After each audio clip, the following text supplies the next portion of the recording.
Hello and welcome to our presentation on essay writing for business students. I certainly hope this is going to be useful for you when you're preparing and writing and then revising your essays for your business papers. So, we're going to begin by looking at what an essay consists of, and then we're going to take you through the different steps that you'll need to follow when you're actually preparing your own essays. And I'd recommend perhaps that you have a look through the whole of this presentation, thinking about how it's going to be useful for your own work, your own questions, and then you're welcome to return to different parts as you're actually going through the process yourself. So, what is an essay? Well, an essay is a short written composition. Very often, short in this case means perhaps sometimes 1,000 words, 1,500, 2,000, 2,500. So you'll need to check your word limit and to find out how flexible that word limit might be. But in any case, it's relatively short and it's on a single subject, so it's very important to address the question, and that's what we'll be looking at today. And in addition, an essay is expected to present personal views of the author, informed by experience, by theory, and by reading on the subject. So, we're going to look at 7 different steps involved in writing high-quality essays at university. The first step, obviously, is to analyse the question. And to be honest, this is where the majority of students go wrong right from the beginning, because they don't spend enough time looking at the question. We're going to spend a bit of time on that, and in addition we do have another presentation from the Student Learning Centre on analysing the question, which you might find useful to have a look at. Then in the second step we'll be looking at the research involved in preparing your ideas for the essay. The third part is a thesis statement. After that, we'll be looking at the organisation of the essay. Step 5, we're going to have a look at drafting. Step 6, a reminder about the usefulness of feedback after your first draft. And then in part 7, we're going to have a look at the revision stage. And in part 7, we've included some useful questions in a checklist that are going to help you to take a fresh look at the work that you've been doing on your essay.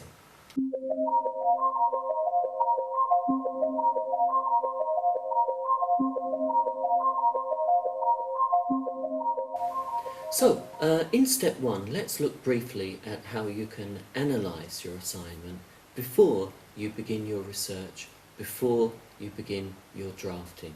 And time spent here is a real investment that's going to help you to do high quality research, relevant research, and to avoid wasting your time. So, when you have a look at your assignment, it's important for you to locate the task words in the question. Make sure you really understand what those tasks are, and then identify what are the key questions you need to think about, find out about, and express opinions about in your essay. So, task words. Some of the common task words you'll find are analyse, evaluate, explain how, in other words, cause and effect or process, explain why, compare and contrast, and discuss, define, describe. And in fact, those D words are extremely common, and we'll be including some example questions with those words. So, let's have a look at our first typical business essay question. Analyse a change initiative in an organisation with which you are familiar and evaluate its success. As you can see, 2 task words in this question are first to analyse and secondly to evaluate. So the biggest mistake you could make here would be to ignore one of those, or to fail to understand what this question is really asking you to do. Second question to look at here: evaluate the various types of accounting information most companies routinely use.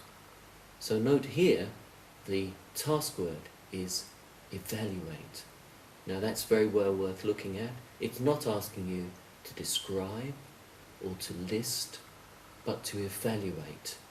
And that transforms the question.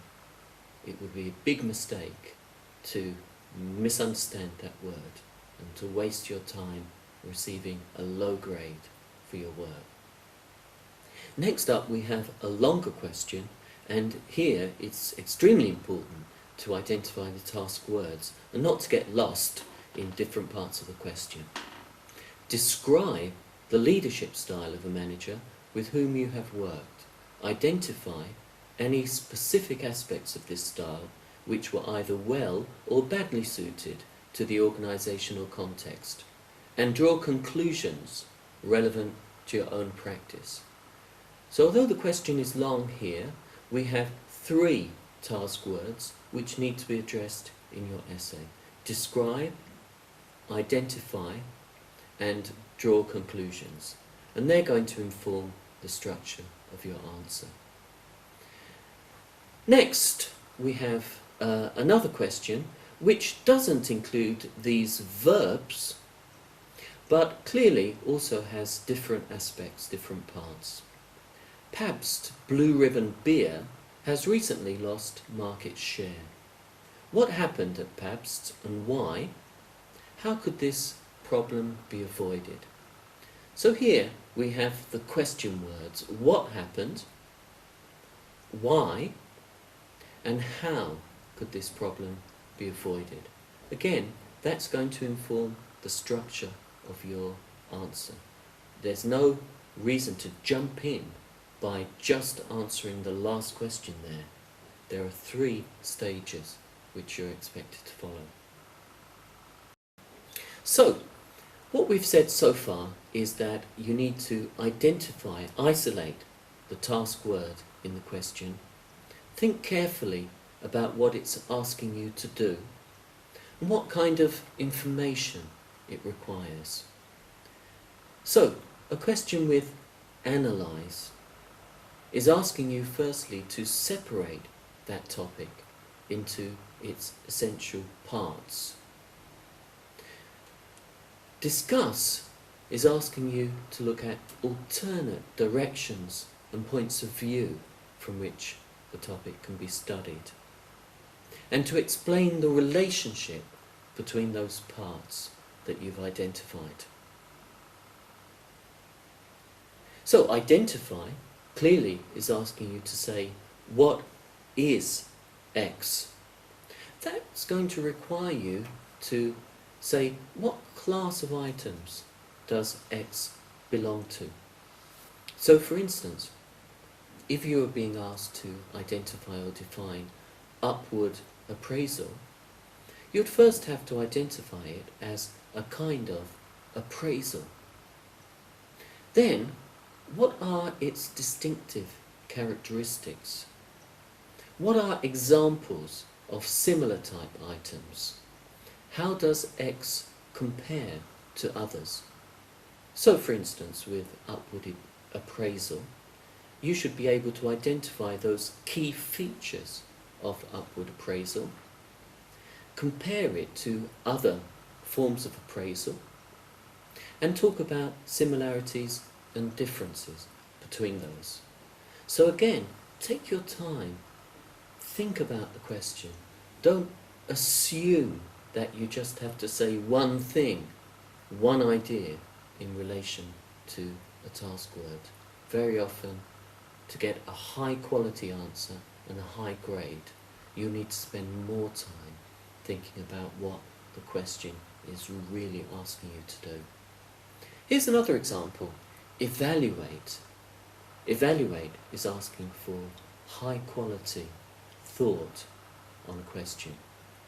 So, When you evaluate, you're expected to consider what are the positives, the strengths, the benefits, and what are the negatives, the weaknesses and drawbacks. And you're expected to offer a judgment, a clear opinion on the topic. And explain cause and effect.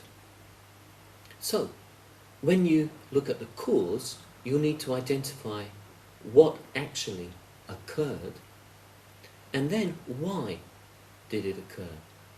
What were the consequences? In other words, what happened as a result? And why did X occur as a result of Y? So you'll be trying to look at the relationship between the two, the causes and the effects. So take care to talk about what they were, but also why they happened, why there was a relationship between the two. Explain how is asking you perhaps to look in more practical terms, but in detail about the different steps for how something was accomplished or something occurred. You'll need to describe the stages of an event or a process. Think about what will be the best order for you to use. Very often it's going to be chronological order. In other words, according to the time something happened. And this means that to express yourself most clearly, you should be using clear time markers, such as first, second, next, then, finally, etc. So the next step, having spent some time thinking about the task words, what the question's asking you to do, then you'll need to question the question. You'll need to try and identify the surface key questions and then dig a little bit deeper and try to identify some underlying key questions in order to get good quality thought before you go on to do your research and planning.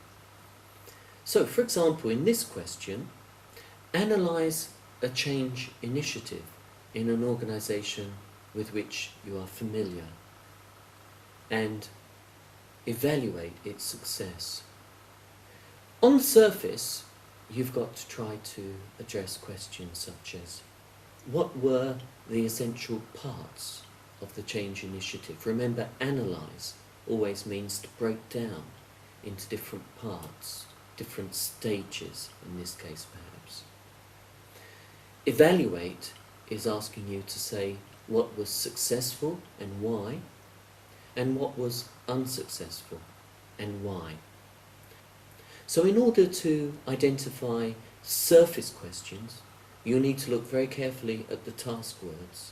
Think about what they're asking you to do in relation to the topic.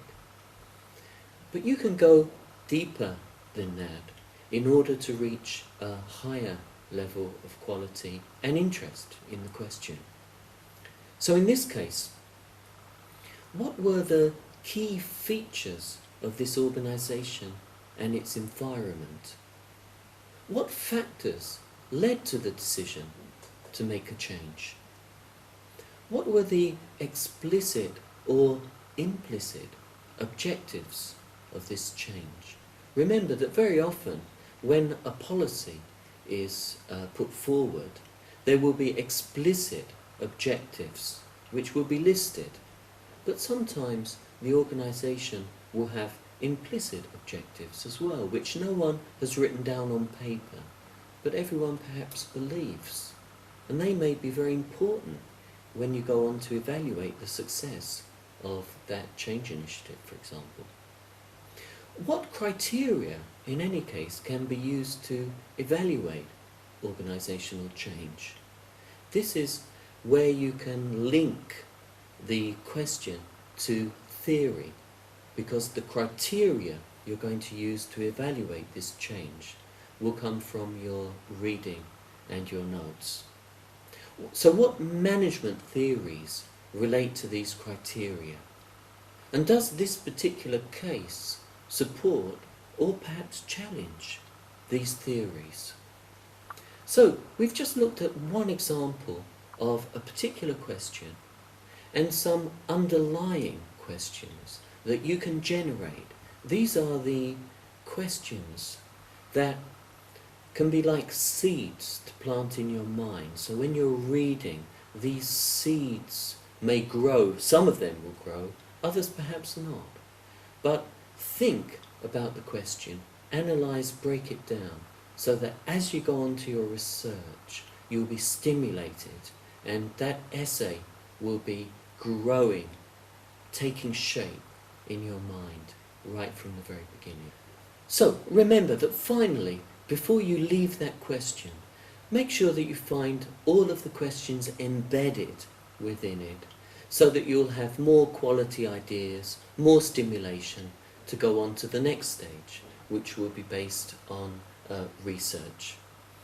Remember that analysing an assignment is the first step to answering it well.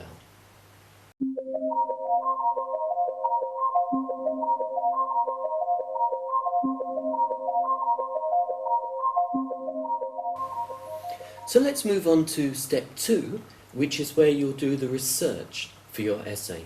Now, there are two kinds of research which you might do for an essay. You have first-hand research and second-hand research. First-hand research is when you will conduct interviews, surveys, and observations, and then you write up notes on them yourself. Second-hand research is where you refer to course materials, books, journal articles, and perhaps internet sources, where someone else has already written up research that they've done. Remember, whatever kind of research you're doing, if you want to be a good researcher, you'll need to find evidence. Evidence, in this case, may consist of facts, appeal to an authority, for example, an expert on management, let's say. Statistics and data can be very useful to support your argument, research findings, examples, and not forgetting personal experience, particularly if you've worked in an organisation yourself, or you've confronted a similar problem yourself, perhaps. So, first-hand research could be interviews, informal surveys or observations. If you are going to conduct this, it's important that you prepare yourself ahead of time. You take notes during the interview, and you have a clear idea of what information you need, because it's actually very easy to generate a lot of data through first-hand research, which then is going to take you a long time to analyse and perhaps use. And you may regret that you haven't actually asked some key questions that turn out to be most relevant for your essay. So, in any case, for an essay on change management, it's worth considering who you could interview. Who could you survey? What could you observe? There may be, in fact, opportunities for first-hand research which will make your essay richer, more interesting, and more of a learning opportunity for yourself. Second-hand research is where you're going to find most of the information that you need for your essay. Obviously, you should have a good look through your course materials, referring to recommended books, journal articles, and internet sources. In any case, the greater the quality and quantity of evidence supporting a claim, the more we can depend upon it. When you are reading that research, make sure that you're reading actively. In other words, you're reading at least with a pen or pencil in your hand. You're stopping often to record your thoughts, to capture your thinking. And then from time to time you summarize the source and you respond to the material. And here is an example of summary response notes, which you can build up information that you're gaining from your reading. So on a page, you of course note down the page number. Then begin with a summary of what information was relevant on that page, and a response in which you link it to your own ideas and to your question. Notice here that this student has been quite selective. Quality rather than quantity is going to be most useful when you actually go to write your essay. And do remember to include the source information, because this is going to help you to reference your work as you write it and in your reference list. And as you're writing your notes on those research articles or books, do remember the 4 rules of summary. In other words, summary needs to be accurate. You report what the author means.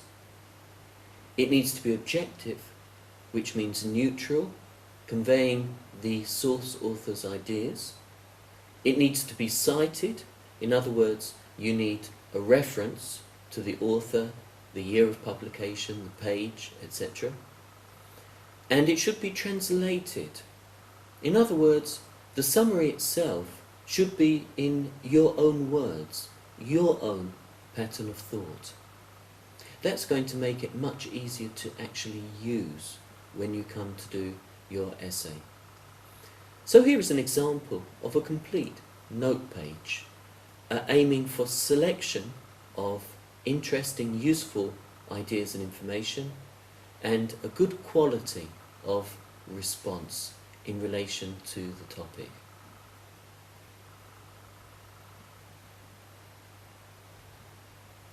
So, in your personal response to the material, you need to try to ask questions. Challenge old beliefs, either your own or those beliefs expressed in the book. Create examples of your own. Reflect about the causes and the effects. Interpret. Try to apply those ideas or that research in the book to your own focus, your own organization, for instance. Make connections. And remember to evaluate strengths, weaknesses.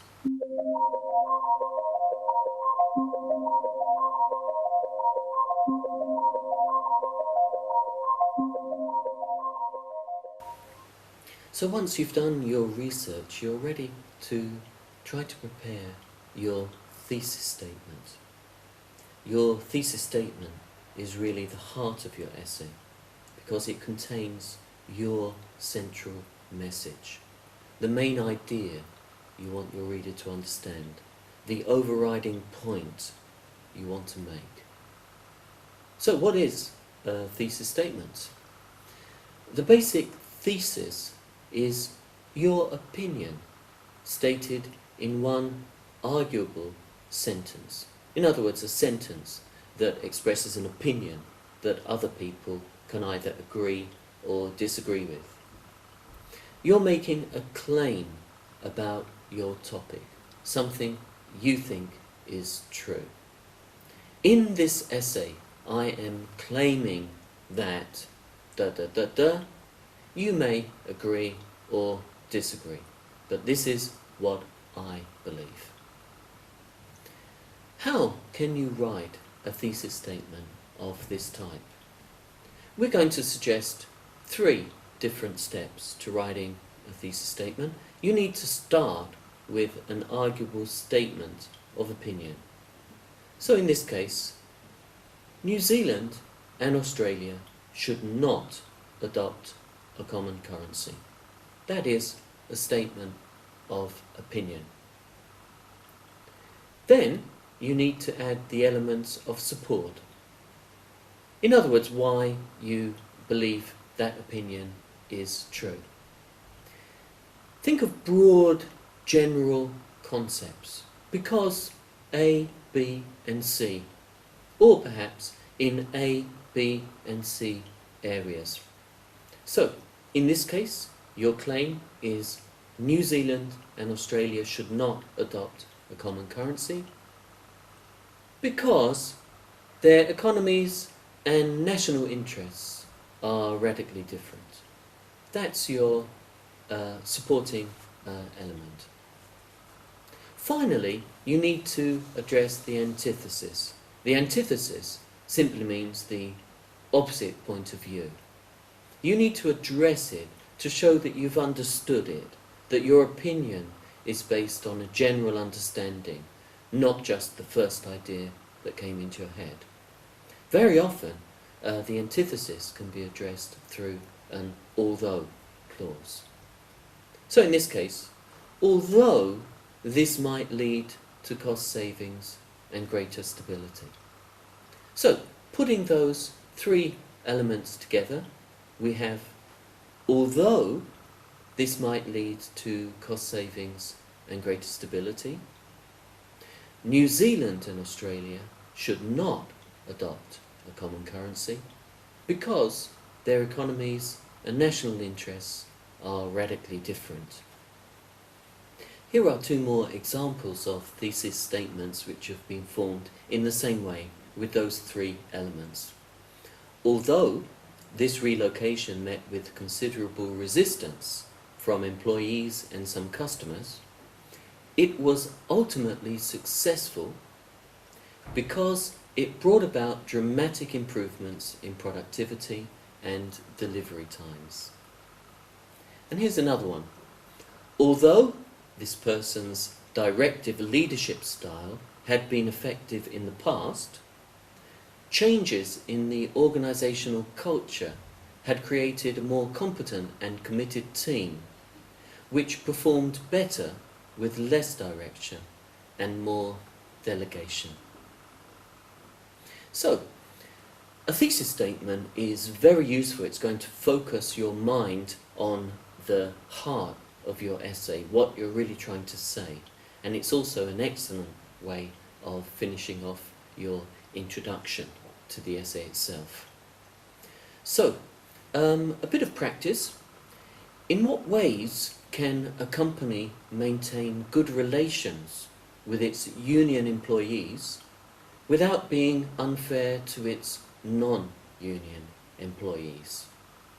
Remember, you need to start by thinking about your overall opinion. List your suggestions. What broad categories do your ideas fall into? What is the main obstacle, a problem, or something that has to be overcome? So, following our three-step approach, we could form a possible thesis statement.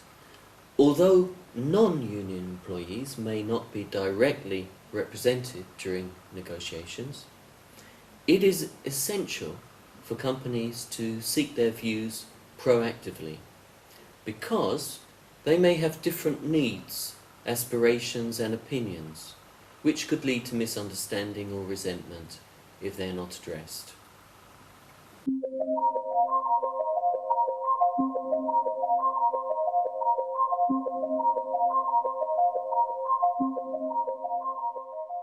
So once you've got your thesis statement written, it's a question of organising the essay so that you address the different points that you've made in your thesis statement.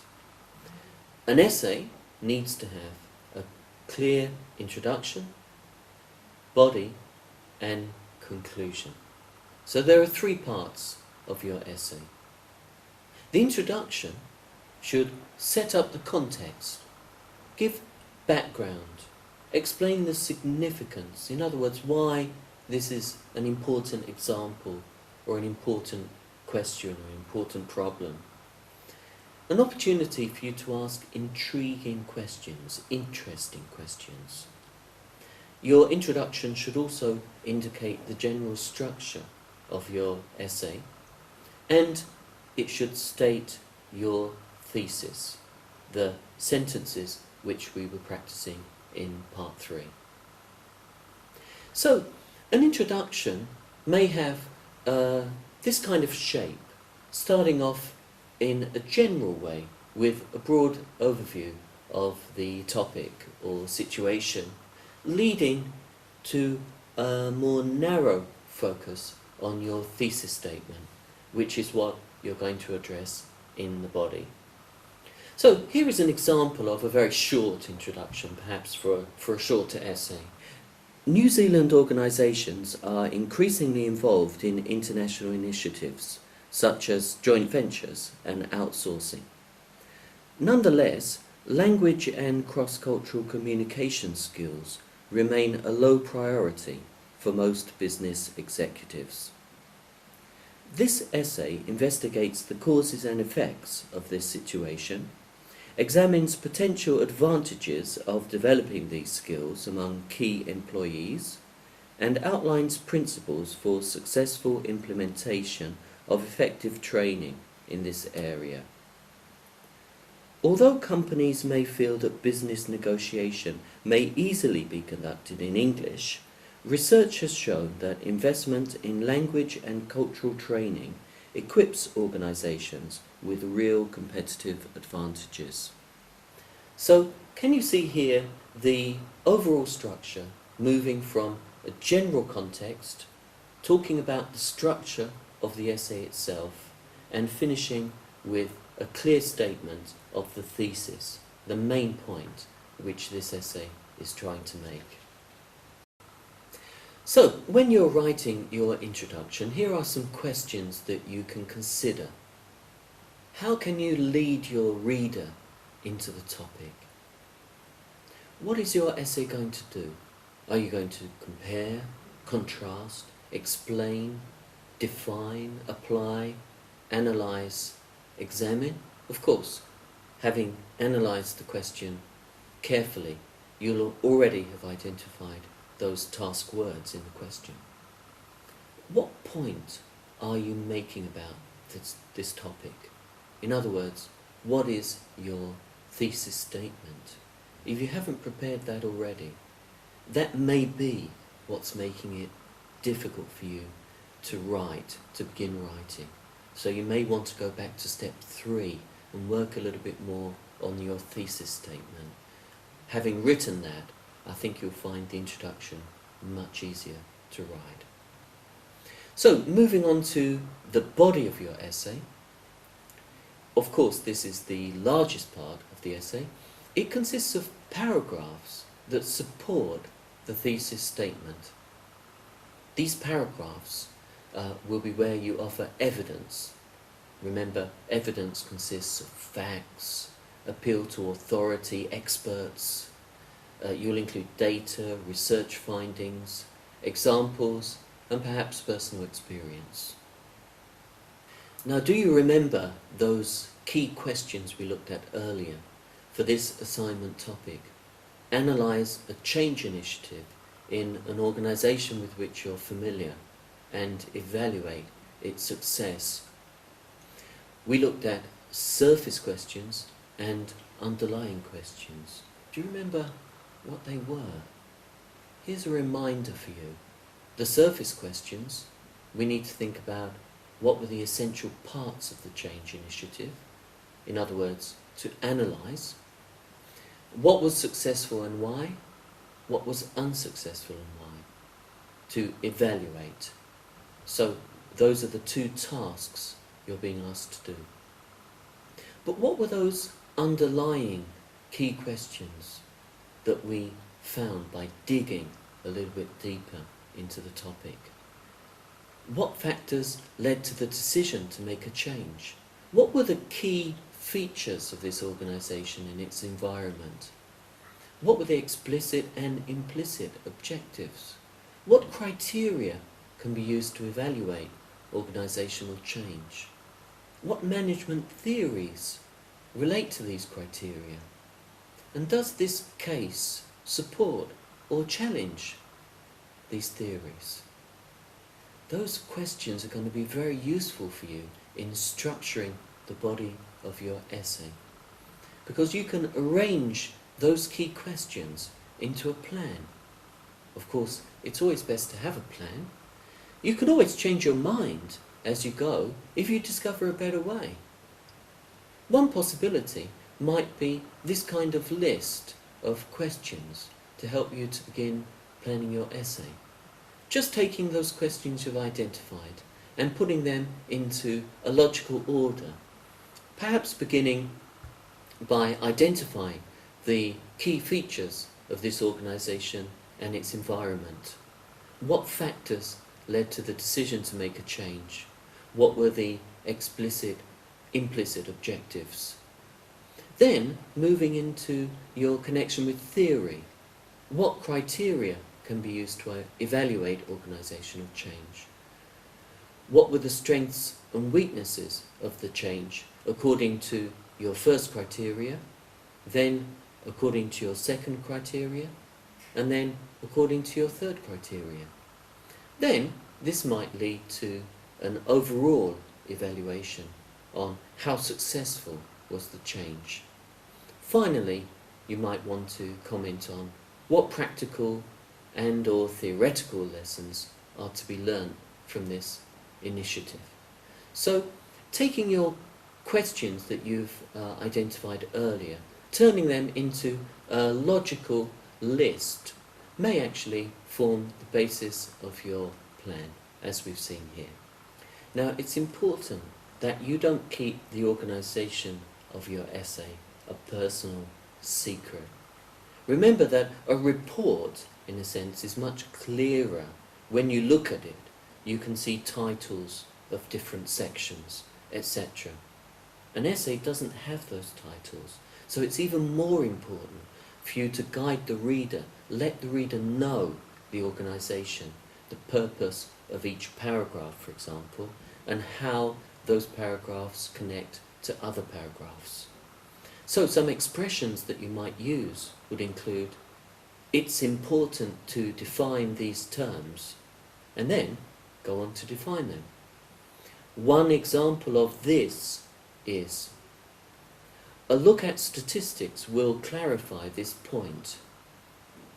The first reason is, a key experiment illustrates this point, or the following is a case in point. So these expressions connect together your paragraphs and show the reader the purpose of what they're going to read. So you're acting as a guide for your reader. Now, when you've completed your body, your reader will be looking for your conclusion. The conclusion gives the reader a sense of closure. One important thing is to look again at your thesis statement, to restate your thesis statement that you formed right at the beginning. State the implications and significance of this argument. Try to end strongly and in a positive way. So in a way, your conclusion is the reverse of your introduction, because in your conclusion you might start with the narrow thesis statement and then move outwards to discuss more broad implications in the field or perhaps for the future. Here's an example, looking at our assignment on leadership. So, beginning the conclusion, you restate your thesis. As we have seen, successful leadership needs to be dynamic in order to respond to changing circumstances.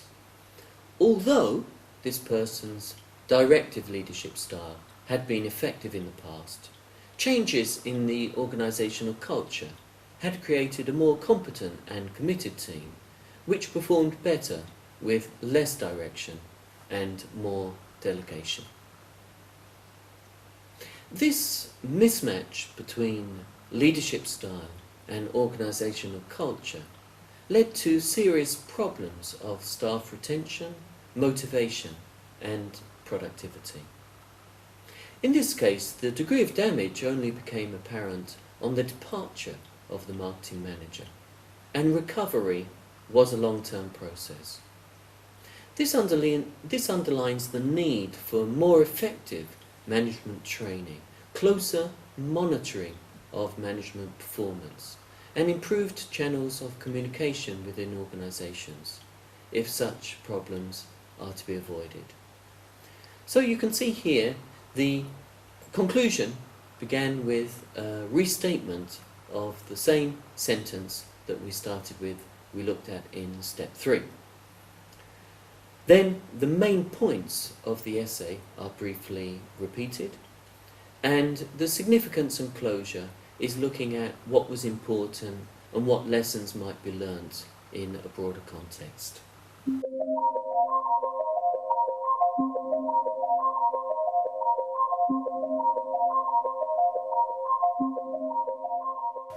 So step 5 is where you're going to draft your essay. Now, as you can see, the good preparation you'll have done so far is going to make it much easier for you to enter this writing process.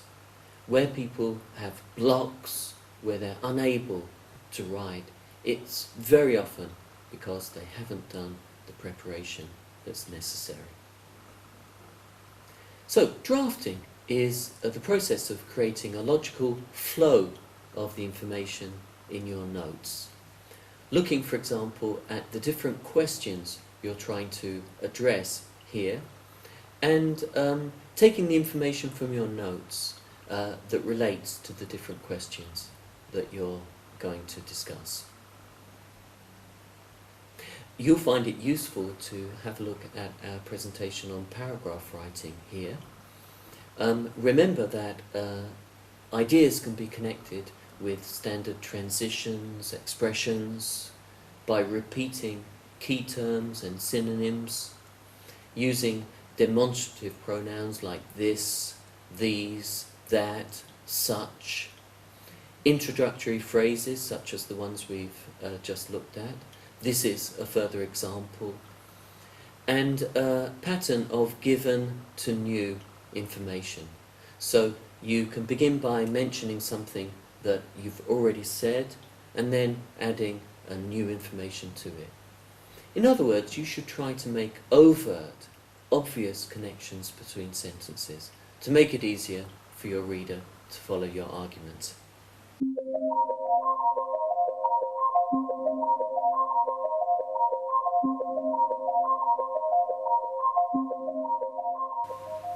So, you've reached step 6, and this is an opportunity for you to get feedback on what you've written. Now, if you've got plenty of time and the opportunity, you may be able to talk with a mentor or arrange a visit to the Student Learning Centre to receive feedback. Another possibility is for you to work together with a study partner from your course.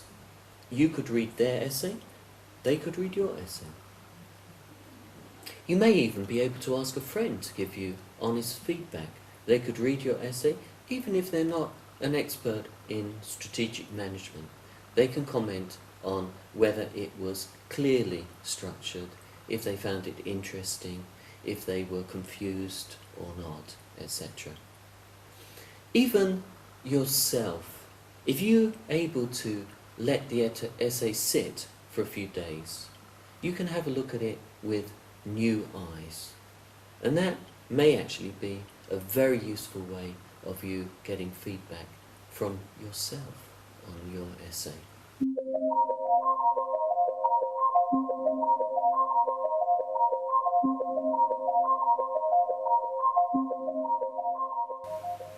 That will then lead you very neatly to step 7, which is the revision process. Every essay can be improved. Improvements may include adding, subtracting, moving, or changing. So, what do you need to add to an essay? There may be a need to add more evidence, or maybe to explain a point more thoroughly. You may need to add more descriptive details. You may need to add those phrases to introduce a quotation. Very often you'll need to add stronger transitions to guide the reader or to show the connection between sentences or paragraphs. Depending on the style that you're expected to use, you may need to add headings or subheadings. There may be a need for additional referencing of your ideas. But there may also be opportunities to subtract. When you look at your essay again, you may realise that some points which seemed interesting when you were writing are not actually really relevant to your thesis statement, so can be cut completely. Sometimes that means cutting a whole paragraph. It may be that you've just wandered off the topic, that perhaps you've included too much detail in some areas that needs to be cut. Maybe your examples don't really fit so well, so they can be cut. In general, it may be that some of your evidence is rather weak, and that can be cut. Moving. Now, it may be that looking again at the information, some paragraphs can be put before or after in order to create more logic. This is where another reader may be able to help you, to give you suggestions. It may be that your thesis statement might be better in a different position, or some of the information in your introduction or conclusion may actually be moved to the body. Sometimes you might find that you're trying to say too much in your introduction, and some of those ideas really need their own paragraph separately, so that your introduction isn't too heavy, too long. And what might you need to change? Well, sometimes it's a question of language. We all have our favourite words. Have you been using them a little bit too much? Perhaps a different example would be stronger. Maybe evidence from a different source would be more credible. Really, does your title suit your essay? If you're able to choose a title, then perhaps that can be changed to create a better fit. And the last step in revision is proofreading, just checking the accuracy of your written English. Have a look at your paragraphs first. Is there really one idea per paragraph? You may find, looking through your essay, that you've got some monster paragraphs that need to be broken down.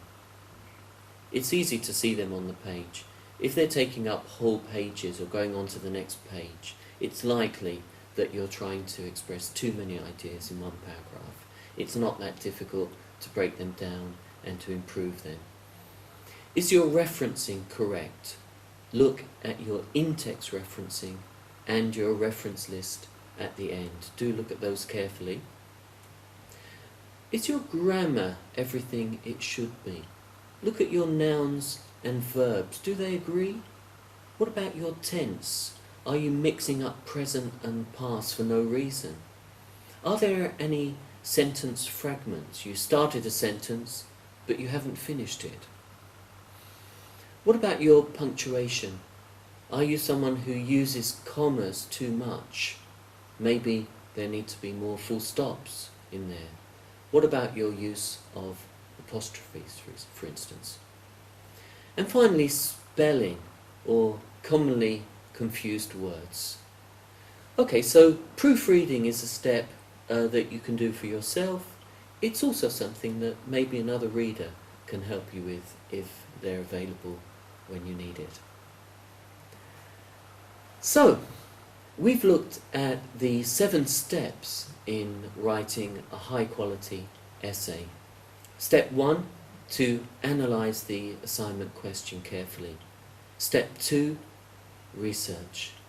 And step 3, forming that thesis statement that's the heart of the essay. Step 4, organising your ideas, those key questions that you formed, thinking about the best order and connection between them. Step 5, where you draft your essay. And step 6, where you try and get someone else's input or your own fresh eyes to have a look at your draft of your essay. And then step 7, where you revise, move, cut, add, etc., leading to your final step where you're able to proofread your work. Time then maybe to celebrate all of the great work you've done. And we focused on improving the quality of your essay writing. Many of the problems, as I've said, that people face are because they haven't prepared thoroughly enough. They haven't maybe put in the quality of thought and analysis early on, and so their writing may end up being thin and difficult. I do hope that this has been useful for you. Good luck with your essay writing, and I do hope that as you get more practice, as you look through and go through these 7 steps, you'll find it increasingly enjoyable and productive as you go through your academic work at university. Thank you.